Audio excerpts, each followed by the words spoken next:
mundur.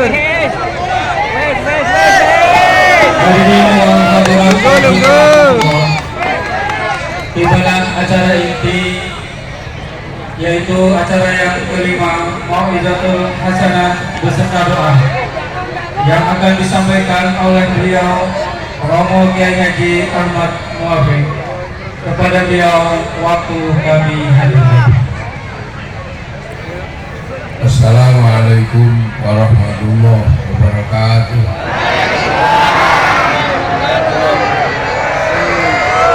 Bismillahirrahmanirrahim. Bismillahirrahmanirrahim. Wassalatu wassalamu ala Rasulillah Sayyidina Muhammad bin Abdillah wa ala alihi wa sahbihi wa wala. La haula wala quwwata illa billah. Yang hadir yang saya hormati para ulama, para kiai, pejabat pemerintah yang hadir yang saya hormati, seluruh hadirin wal hadirat yang berbahagia, alhamdulillah sampai. Amin. Ya, alhamdulillah ini nyampe tadi ke Sasar, masuk ke tengah sawah. Karena pokok mau pakai mobil besar mundur angin, maunya potong jalan malah nyasar. Ya, alhamdulillah bisa tekan untuk ikut silaturahmi kebangsaan dan halal di halal. Jadi kita ini mengadakan halal bihalal itu kenapa? Selalu setelah Lebaran. Enggak di bulan Suro, enggak di bulan Sya'ban, tapi selalu di bulan Syawal. Karena kita ini ingin semuanya halal. Yang bukan hak kita yang kita ambil berharap hak halal. Karena apa? Kita diajari puasa sama sebulan penuh ini kita diajari puasa. Nggak makan, nggak minum, dan nggak mengumbar syahwat. Jadi puasa itu intinya adalah nggak makan, nggak minum, dan nggak mengumbar syahwat. Cuma itu aja. Dan pelajaran itu diajarkan oleh Allah semenjak dulu, semenjak ada manusia. Makanya kama kutiba alal ladzina min qablikum, seperti orang dulu. Jadi orang dulu juga diajarkan puasa. Makanya puasa itu ibadah paling terkenal. Sholat gak semuanya orang diajarkan sholat. Haji gak juga. Tapi kalau puasa semua diajarkan puasa. Orang Nasrani punya pelajaran puasa. Kalau Jumat Agung puasa. Orang Yahudi kalau bulan Jom Kippur puasa. Orang Hindu nyepi puasa. Orang Buddha kalau mencapai 8 jalan menuju nirwana puasa. Orang Zoroaster puasa, apalagi orang Indonesia hobi puasa. Pengen istri cantik puasa. Kita ini kan paling rajin puasa. Istri cantik kalau berpuasanya ya I love you. Walaupun doanya tidak berdoa dengan nawaitu sauma gontin. Kalau di tempat saya ada sunnah mata kaji yang situ jangan goyang itu. Ada orang yang kuat ya puasa. Bahkan kadang itu ada orang cari nomor puasa. Saking viralnya puasa orang-orang hebat itu dulu ahli puasa semua. Rasulullah puasa 15 tahun di Gua Hira. Syekh Qadir Al-Jilani 25 tahun di Padang Pasir. Di Jawa ada Sunan Kalijaga puasa 3 tahun. Sunan Geseng puasa. Ada perempuan puasa 9 bulan waktu anaknya di dalam kandungan, namanya Bunyai Sukira. Punya anak namanya Pak Harto, jadi presiden 32 tahun. Ada orang puasa di atas gunung namanya Ki Gede Pemanahan. Punya anak Sutowijoyo jadi Raja Mataram. Jadi puasa ini hampir diajarkan oleh semua agama, dan itu Allah menyebut kama kutiba alal ladzina min Assalamualaikum. Soalnya ini jangan ada teh. Soalnya dibalik ya sedang merono ben. Lah udah. Nah. Jadi hampir semua orang puasa. Dukun santet itu kalau mau manjur santetnya ya puasa. Dukun bayi puasa. Pawang ular itu rajin puasa. Jadi hampir semua orang-orang hebat itu yang rajin puasa. Makanya dokter pun nggak mau operasi kalau orangnya nggak puasa. Jadi puasa itu punya nilai-nilai yang luar biasa. Jadi sang Buddha ya karena puasa. Nah puasa itu rumusnya sama, nggak makan, nggak minum, dan nggak mengumbar syahwat itu rumusnya. Makanya sampean kalau puasa sudah melakukan nggak makan, nggak minum, dan nggak mengumbar syahwat, ya itu sudah hitungannya termasuk orang puasa. Walaupun rasanya orang ya sudah puasa, rasanya ada dosanya sendiri. Jadi makanya jangan kok terus wah aku kan nggak sholat terus puasa. Ya kan sholat itu urusan sendiri, puasa urusan sendiri, nggak ada hubungannya. Aman masih nyolong, oh nyolong kok puasa? Ya puasa aja, nyolong itu ya beda lagi urusannya. Jadi orang yang tidak makan, tidak minum, dan tidak menyentuh perempuan main syahwat, itu orang puasa. Makanya puasa itu mudah. Sampai bulan puasa kalau nggak tahan, lihat es degan gitu. Nggak apa-apa, beli aja. Es degan beli, nggak apa-apa. Nggak tahan, kumur-kumur, ya nggak apa-apa. Yang penting nggak masuk ke belakang kindil-kindil ini. Jadi orang makan kan ada gini-gini nasi, yang penting nggak masuk ke belakang itu sudah termasuk hitungannya orang puasa. Sampai bulan puasa nggak tahan pengen beli permen lollipop, ya nggak apa-apa beli aja, terus dimut, terus diludahin. Yang penting jangan ke belakang kindil-kindil ini. Makanya orang puasa itu boleh kumur-kumur, boleh sikatan, boleh ngicipi pangan, dan yang penting tidak masuk ke belakang kindil-kindil. Nah kalau nggak bisa ya jangan. Cuma itu puasa paling dasar itu sebenarnya puasa.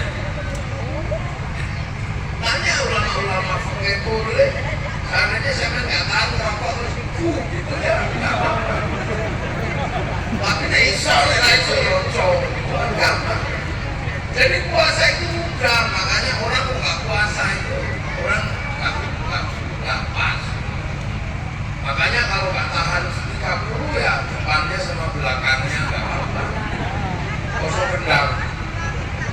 Orang yang paling jelek di bulan puasa itu cuma satu, nggak puasa, ngecek oman, melu rioyo.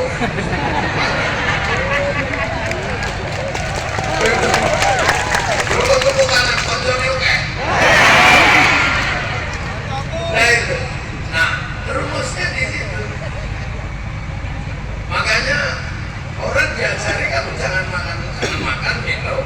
Pokoknya mulut atas sama mulut bawah, udah itu aja.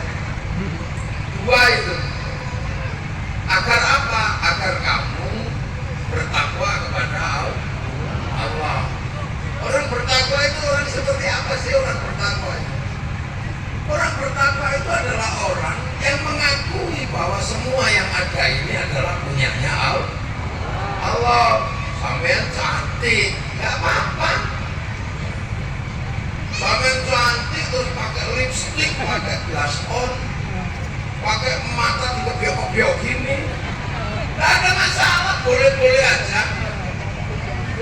Sampai jualan lipstick mau berapa ton juga menjadi pengusaha lipstick, boleh.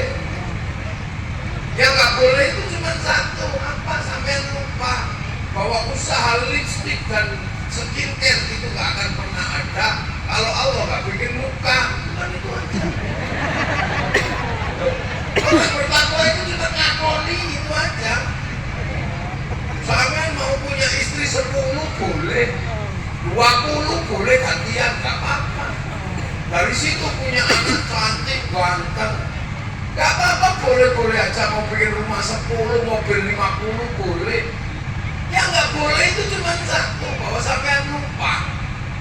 Sampean harus ngakoni sampean punya istri banyak, bisa begini-begini, karena Allah bikin burung, itu aja. Sampean gak boleh lupa. Sampean mau jadi pengusaha, tambang, pengusaha, properti, pengusaha, terserah. Kamu olah sampai jadi konglomerat batu, gak apa-apa. Ya gak boleh lupa bahwa kamu gak akan pernah kaya dalam urusan itu kalau Allah gak bikin batu. Cuma itu Pak. Boleh-boleh aja.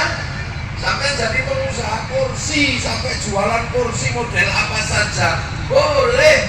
Mau yang bergerak sendiri, mau yang but-but, mau yang apa, terserah. Yang nggak boleh itu adalah sampai lupa bahwa usaha kursi itu semua ada karena Allah bikin bokong. Orang bertakwa itu cuma segitu aja, nggak usah ribet. Makanya orang bertakwa itu adalah kemanapun wajah menghadap, dia merasa bahwa di situ dia bisa melihat Allah. Orang jadi pengusaha kopi, mau sekaya apapun boleh. Sampai seduh pakai air setengah mateng apa pakai air apa aja boleh. Sampai seduh pakai sprit juga boleh. Tapi sampai nggak boleh lupa semua terjadi karena Allah bikin kopi. Kalau Allah nggak bikin kopi, ya nggak ada pengusaha kopi. Jadi kayak gitu cuma sederhana gitu aja. Sampai kaya karena pengusaha sikat odol boleh. Ya nggak boleh itu lupa bahwa odol sikat itu laku karena Allah bikin gigi. Kalau udah medik ya nggak ada giginya. Ya itu orang takwa. Dan kenapa orang takwa itu dilatih dengan puasa agar kita takwa?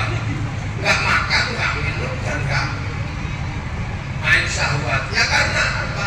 Ya karena dua hal itu adalah awal dari apa? Awal dari dunia. Kenapa manusia bisa hidup dan berkembang sampai sekarang? Ya karena kawin. Kalau nggak ngerusin syahwat bawa perut, sampai apa bisa punya beranak pinak? Nggak bisa. Terus sampai kalau nggak makan apa bisa hidup? Ya nggak bisa. Jadi sumber kehidupan hari ini itu karena dua itu. Karena makan dan karena syahwat. Ayo. Sampai berwarna tapi syahwatnya turun, ya nggak bisa. Biar apa sampai? Nah dari syahwat itu akhirnya apa? Lahir anak. Dari anak lahir sekolahan, lahir supermarket. Untuk apa? Untuk kebutuhan manusia baru. Dari kelahiran anak punya lahir pabrik Pampers.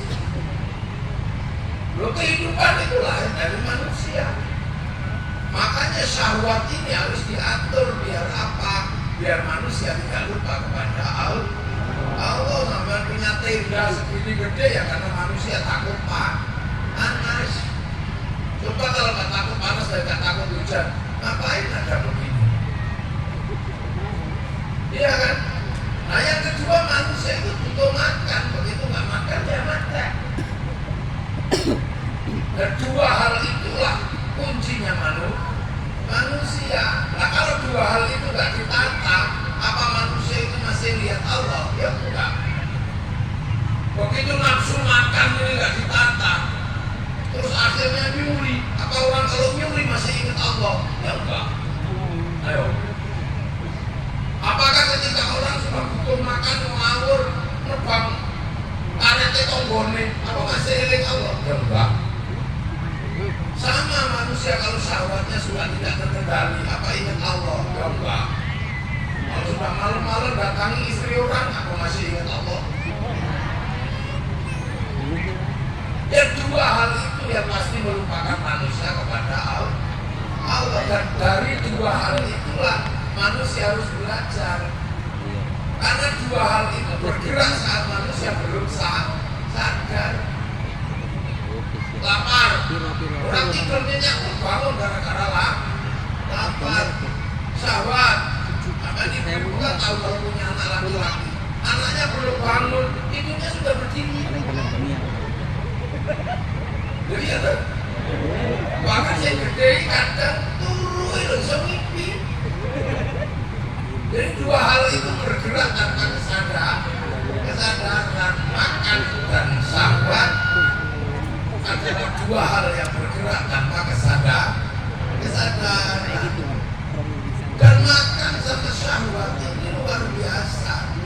Karena dari syahwat lahir anak, dari anak lahir suku dan bangsa.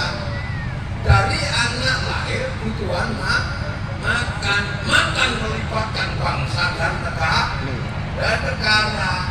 Sampai misalnya makannya tiba-tiba makan anggur sampai makan yang merah itu sampai makan itu melibatkan negara. Karena apa?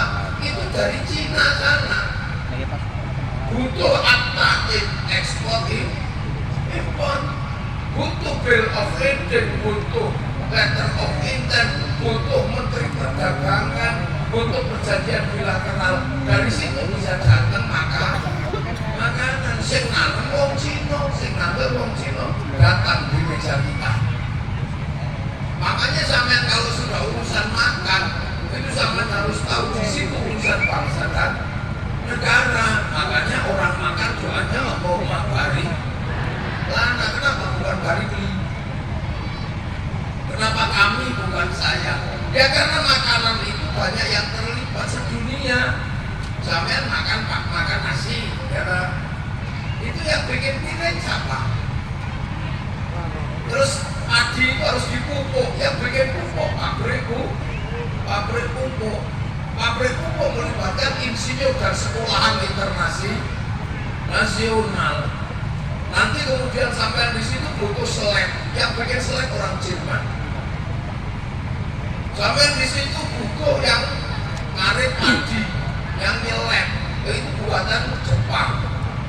Setelah itu bikin kompor, karena harus dimasak. Yang bikin kompor siapa?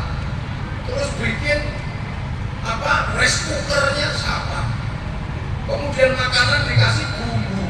Yang nanam cabai siapa? Yang nanam sahang siapa? Yang nanam merica siapa? Yang nanam bawang merah putih siapa? Habis itu menjadi enak karena dikasih garam. Yang bikin garam siapa? Orang pesisir. Sampai tahu nggak waktu dia bikin garam itu nggak kencing ditambahnya? Tahu. Setelah itu garam dikirim ke sini dari pesisir, butuh sopir. Sampai tahu sopirnya semuanya sembahyang? Enggak. Jadi makanan dalam satu piring itu melibatkan banyak orang. Makanya doanya Allahumma barik lana. Makanya makanan manusia nggak bisa berdiri sendiri. Begitu sampean jadi manusia melibatkan banyak orang, dia harus pakai baju. Bajunya manusia dari pabrik kain. Yang bikin kain orang Cina. Sampai mau marah sama orang Cina, telanjang saja. Ayo. Bahkan ketika orang beragama pun begitu manusia beragama, dia menjadi hubungan antar bangsa. Sampai harus wudhu pakai air. Air dibuka pakai keran dari pipa. Yang bikin keran sama pipa sama sanyo mas pion. Begitu sholat mau bikin masjid itu dari batu, pasir, pakai besi, pakai semen, melibatkan pabrik semen batu raja. Ayo. Begitu sampai ibadah haji, sampai ke Mekah, melibatkan bank. Bank itu punya yang utama adalah punyanya Rothschild Rockefeller, orang Yahudi. Begitu berangkat naik pesawat sampai urusannya Boeing sama Airbus. Di situ melibatkan bangsa Yahudi, Amerika semuanya. Tiba-tiba sampai bilang Yahudi bunuh semua, sampai pergi haji berenang. Ayo, begitu jadi manusia. Makanya Allah, kalau kamu sudah jadi manusia, mengertilah antara laki-laki dan perempuan, antar bangsa dan suku. Kamu akan menjadi orang yang paling bertakwa. Inna akramakum indallahi atqakum. Nah, kalau dua hal itu nggak ditata, masalah besar terjadi. Sampai yang hidup nggak menata makanan, tiba-tiba makan aja nggak bisa, derajat manusia tuh turun. Ayo, sampai punya makan luar biasa kaya, tapi akan jatuh di mata semua perempuan, harga dirimu hilang. Tapi orang yang makanannya tertata, syahwatnya tertata, walaupun tidak terlalu kaya dan tidak terlalu ganteng, hidupnya standar. Coba jajal, ayo. Ada orang sudah enak jadi jenderal, tiba-tiba nggak bisa ngurus syahwat, jatuh dia se-Indonesia dibully. Jajal, dunia isinya loro udah. Ayo. Apa yang tidak ada hubungannya sama manusia? Yang tadinya Allah bikin kelapa, kenapa harus ada sedotan? Karena manusia minum. Dan dari minum ini ada kemudian parang. Dari mana? Dari mobil buatan orang Jepang. Setelah itu kemudian setelah minum kita pakai tisu, ini bikinan Cina. Ayo, begitu laki-laki perempuan pengen anaknya jarang-jarang beli kondom, ayo. Di dunia itu nggak pernah berdiri sendiri, tapi pusatnya adalah di syahwat dan makanan. Makanya dari situ melibatkan bangsa dan negara. Sampai yang nanam apa saja, nanam karet. Siapa yang beli? Orang Brazil. Yang beli orang Amerika untuk bikin ban. Kalau orang sini nggak butuh, karena apa? Jalan kaki. Sama nanam kopi, siapa yang butuh? Orang Cina, karena orang Cina suka kopi. Sampai yang nggak pakai kopi, cukup sisanya luwak kok. Jadi hubungan manusia itu nggak pernah berdiri sendiri. Makanya agama pun nggak bisa berdiri sendiri. Maka ketika jadi manusia jangan sok-sokan. Karena apa? Agama tidak berdiri sendiri, manusia nggak berdiri sendiri, dia melibatkan orang lain. Banser, TNI, Polri beda. Tapi kenapa sampai yang tahu bedanya TNI, Polri sama Banser? Karena ada tulisannya. Tulisan itu dihasilkan oleh mesin bordir dari Cina, mereknya Butterfly. Ini ditulis pakai arem, istilah kita awal. Nah itu makanya kebangsaan dan urusan makan dan urusan syahwat ini harus kita atas sampai melibatkan negara, sampai melibatkan bangsa. Itu tidak lain dan tidak bukan urusan makan. Nah, ayo. Hari ini kenapa kita seluruh dunia membicarakan Cina? Kenapa Cina sampai kemana-mana? Padahal Cina negara kaya. Boleh Cina menjadi negara paling kaya karena uangnya banyak, bisa bikin obligasi. Tapi ternyata Cina kekurangan makanan karena gandum nggak bisa di-download, harus tetap ditanam. Babi nggak bisa di-download, harus tetap dipelihara. 2 miliar orang sekarang menghadapi Cina, menghadapi tekanan, harus kasih makan 1 juta ton gandum setiap hari. Ayo, coba kira dunia sebentar lagi juga akan bermasalah karena makanan. Orang Afrika makanannya semakin susah karena jumlah manusia sama binatangnya lebih banyak binatangnya. Nanam telo habis dimakan celeng karena celengnya lebih banyak dari manusianya. Nanam padi habis dimakan burung karena burung di sana kalau turun triliunan, diekspor, diimpor oleh orang Indonesia harganya 30 juta, namanya black strut. Nanam jagung habis dimakan bendetnya segede mintok, namanya makau. Nanam pisang habis dimakan monyetnya segede sapi, namanya gorila. Orang Arab mulai kekurangan makanan karena apa? Karena makanannya tidak tersedia di negaranya. Orang Arab makanannya roti dari gandum. Mekah, Madinah tidak menyediakan pertumbuhan gandum. Jadi jangan kira, makanya lari ke Indonesia. Indonesia nggak boleh kecolongan, makanan dipertahankan. Akhirnya apa? Ada Pak Prabowo bikin program ketahanan pangan, karena nanti sebentar lagi siapapun makanan akan bermasalah. Di Indonesia makan padi, tapi petani paling muda usianya 40 tahun. Yang lain jadi YouTuber sama TikToker.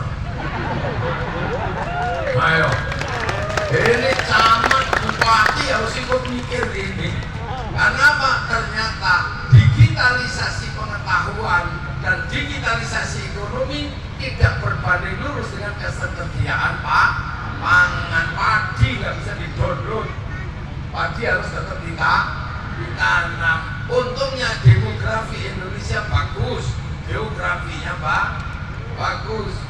Orang Eropa kalau butuh makan di musim dingin nggak ada karena suhu negaranya dingin. Sayur nggak ada, rontok di musim gugur. Makanya mereka harus makan susu yang dikeraskan namanya keju, susu yang dibusukkan namanya yogurt. Ikan dimakan di musim panas, diawetkan di musim dingin namanya sarden. Tapi kita enak, seumur-umur makan kubis hidup. Karena apa? Suhu negara kita enak. Mereka harus perang merebut energi. Karena apa? Musim panas butuh listrik, musim dingin butuh listrik. Panas butuh pendingin, dingin butuh pemanas. Rebutan batu bara, rebutan minyak. Kita enak, teknologinya nggak perlu AC, cukup sarung. Kalau panas kebun-kebun sarung, kademen kemulan sarung. Buat kita ini malah enak. Ayo, walaupun kita nggak punya uang, kita bisa bergaya. Nah kemana ya? Sedikit nyoba ini. Bisa. Apa dia gauli? Ada. Apa dia gauli? Ada. Mana dia? Baca nih yang gauli.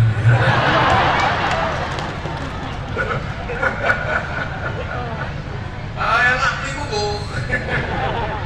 Ayo. Iya kan? Iya. Mana? Mana dia makan kau? Dunia sedang itu. Nah, sementara kita juga harus siap karena dunia berubah, kebangsaan kita juga sudah mulai berubah.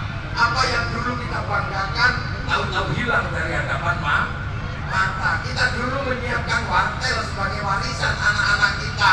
Sekarang wartel tidaklah mampu gadang. Sampai 20 tahun yang lalu, 10 tahun yang lalu berbahagia kalau rindu dengan kekasihnya. Masih ada yang bikin surat cinta. Aku merindukanmu. Semenjak kepergianmu ke Batu Raja, entah kenapa wajahmu selalu hadir di pelupuk mataku. Ada dulu. Beli kertas warnanya pink kan ada juga. Iya kan? Aku meragukan apakah kita akan bertemu lagi. Karena radio di samping rumahku sedang mendendangkan lagu antara Jakarta dan Penang. Bobby Mercury terpisah oleh lagu Isabrila. Aku sedih kekasihku, tapi malam hari ini aku yakin kau pun merindukanku. Karena kata rembulan, kau pun sedang duduk di sinarnya yang sama bersamaku. Kemudian ini harus kita lakukan dan kita lewati. Demi apa? Masa depan kau, aku, dan anak-anak kita nanti. Semoga orang tua tidak menjodohkan kita. Aku nggak tahu artinya hidup kalau kau dan aku ternyata dipisahkan oleh orang tua. Kekasihku, aku selalu merindukan kedatanganmu. Batu Raja memang tidak jauh, tapi orang tuamu yang membuat kita serasa jauh. Panjang gitu. Akhirnya belakangnya Cendrawasih, burung kirian. Terima kasih dan cukup sekian. 4 kali 4, 16. Sempat tidak sempat harap dibalas. Terus cari pelangko dijilat. Sekarang ada nggak? Tahu-tahu cinta itu kalimatnya nggak panjang, cuma mat. Loh, itu baru 20 tahun yang lalu kita kalau kangen kucing Afrika kita nunggu Flora dan Fauna. Sudah ditunggu seharian keluarnya Pak Harmoko, Pak Murdiono. Sekarang tahu-tahu TV sudah nggak ada. Kalau mau lihat Afrika tinggal mencet. Kita lihat tinggal di ini dia Pak, di handphone. Kucing Afrika keluar. Ya kan dunia berubah. Tengung Afrika. Mau iseng bokong India gitu. Itu ada semua hari ini di dunia di sini. Dulu orang ngaji harus ketemu kiai, sekarang orang ngaji di YouTube, berdiri di atas WC bisa sambil ngaji. Anak-anak kita suruh pergi beli rokok, nggak berangkat. Nak beli rokok, duduk aja. Bapaknya marah. Kamu disuruh beli rokok cuma duduk aja. Online. Loh, ini dunia berubah. Agama pun akan berubah. Ayo, sampean coba sekarang. Orang umroh semakin banyak, orang haji semakin banyak. Makanya apa? Itu berangkat dari sistem yang harus kita jalani. Kebangsaan kita semakin terbuka. Dulu zaman nggak tahu orang Cina, sekarang zaman buka orang Cina. Setiap hari ada Cina, ibu-ibu yang traktor sawah ada di sini. Terus ada komentar, "Yo, ayu neyo." Ternyata mau itu ono iso traktor. No, itu di YouTube kan ada yang komentar. Itu dunia baru yang tidak pernah kita bayangkan. Dan itu berawal dari apa? Dari urusan yang oleh Allah disuruh nata, urusan makan sama urusan syahwat. Tata dua hal itu, hidupmu akan enak. Makanan gak kamu tata, kamu akan menjadi orang yang rendah. Syahwat gak kamu tata, kamu juga akan menjadi orang rendah. Hidup yang rendah adalah karena gak bisa mengendalikan dua hal itu. Dan dua hal itu kalau gak terkendalikan, orang